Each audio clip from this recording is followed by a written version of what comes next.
বক্তব্য রাখবেন আমাদের ইসলামী যুব আন্দোলন বাংলাদেশ সোহাইল উপজেলা শাখার সম্মানিত সাধারণ সম্পাদক মুফতি সোহাইল আহমদ।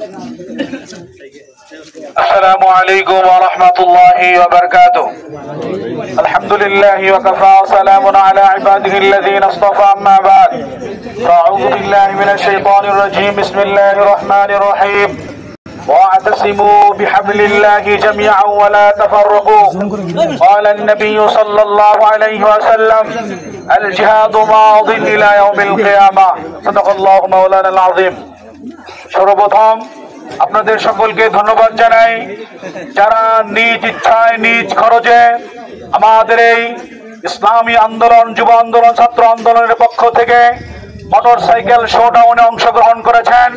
সকলকেই ইসলামী যুব আন্দোলনের পক্ষ থেকে আপনাদেরকে লাল গোলাপের শুভেচ্ছা জানাই।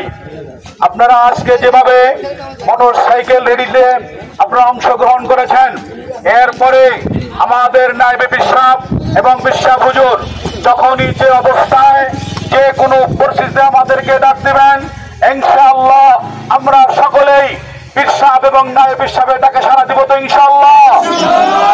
আমরা অন্যান্য দলের মতো দিনের বেলায় প্যাকেট, রাত্রে নেকেট, এটা আমাদের ইসলামী আন্দোলনে নাই। শাহবাগে গণজাগরণ মঞ্চের নামে আমরা দেখেছি তারা রাত্রে কি কাজ করেছে, দিনের বেলায় কি কাজ করেছে। রাত্রে চলেছে প্যাকেট, আর রাত্রে তারা নর্তকীদের সাথে নিয়ে রাত্রে তারা অশ্লীলতা, বেহায়াপনার যত কাজ আছে তারা এটা করেছে। এটা পুরা বাংলাদেশের সমস্ত মুসলমানরা দেখেছে। এজন্য আমাদের এখানে প্যাকেটও নাই, রাত্রে কোনো অশ্লীলতাও নাই। ইসলামী আন্দোলন বাংলাদেশ কি চায়? একটা করে ইচ্ছা হলো প্রত্যেকটা মানুষ একটা করে সুনাগরিক তৈরি হোক। এটা আমাদের ইসলামী আন্দোলনের বিশ্বাস এবং ন্যায় বিশ্বাসের একটা দাবি। সুনাগরিক তৈরি করতে হবে।